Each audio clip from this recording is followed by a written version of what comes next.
Hello, welcome back. This is Jeff Byers, and this is Annie 150. This is Module 10, and we're still working on our high poly modeling sci-fi weapon. This is part 2 of a 3-part series, and we are going to go ahead and move down to the overview, which is pretty short. This is Module 10. This is part 2 of a 3-part series. So we did the low poly and just a little bit of the high poly. I'm trying to break the videos up. Usually this is a 1-part low poly, high poly, and this was created for summer, and we only have half the time to do stuff. So in the fall I was able to create a longer parts, part 1 and part 2. And so the next thing we're going to do is we're going to continue working on our high poly weapon. So as you can see, this is what it looks like when you're completely finished with the high poly weapon.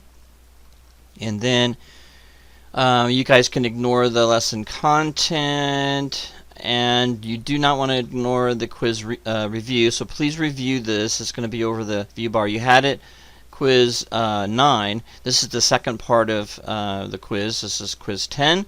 So please familiarize yourself with the terminology and then the description. And then the course assignment basically is you're going to finish up the high poly weapon by watching my actual videos, my video tutorials.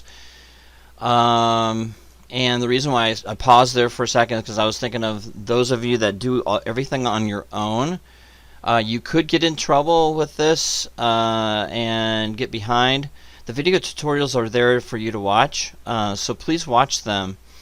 Some of them, you have to be a really good modeler, and if you're comfortable doing it, that's great. You don't have to watch the videos, but if I see that you're not adding detail in certain areas, so yes, I'm going to take points off if you don't show the detail that I'm showing. Okay, you can show more detail than what I'm showing, but you can't show less. If you go on your own, you have to show more detail than what I'm showing. Okay, otherwise you're not doing what you're supposed to be doing. So the idea here is you do a low poly and then you do a high poly, and we bake the maps from the high poly onto the low poly. You guys know the gig and you know the workflow by now. So the rubric, this is how I'm going to grade you. This is how I'm going to grade you. You have to have your high poly and low poly side by side in a Maya scene as an MB, FBX, or an OBJ file. And you will have to turn in 4 screenshots, okay, and your renders. Okay, make sure you turn in those renders, okay. And you can see the deliverables in here. So we've got your front and back perspective renderings of the high poly. We've got your screenshots of the high poly and low poly. I only need renderings of the high poly. Okay, and have those high poly and low poly together. Okay, and a lot of times when I'm showing the weapon off, you want to have the low poly structure underneath if you need it, but you shouldn't have to. You should have them side by side so you can see them.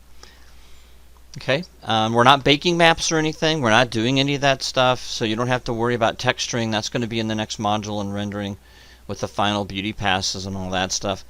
So basically, that's what I need from you guys, and the folder structure hasn't changed since we started in Module 1. So the reason why I do repetitive stuff like this is that you won't forget, and it's easy for you guys just to create these folders and put them in there. And by now, I never change the structure, and I try to be as specific as I can. I know the other module, some of you had some questions about what you should be turning in, because I gave you the same, this is exactly the same instructions for turn in. So this is going to be a lot more complete.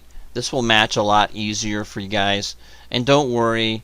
From Module 9, if something's missing, I try not to be too critical of that, just as long as I can see what I need to see, and if you get your pieces in. Always give me more if you question what you need to turn in. Giving me more, you're not going to get, I'm not that type of a person or an instructor that's going to take off because you give me more. That makes no sense to me. So, but if you're not giving me the things I need to grade you, that could be a problem. So, more is always better. Okay. Well, with that said, good luck with your work this week, and I will see you in Module 11, where we'll complete the whole entire thing, get it everything set up for lighting and rendering and texturing. Anyway, have a great week, and I'll see you in Module 11.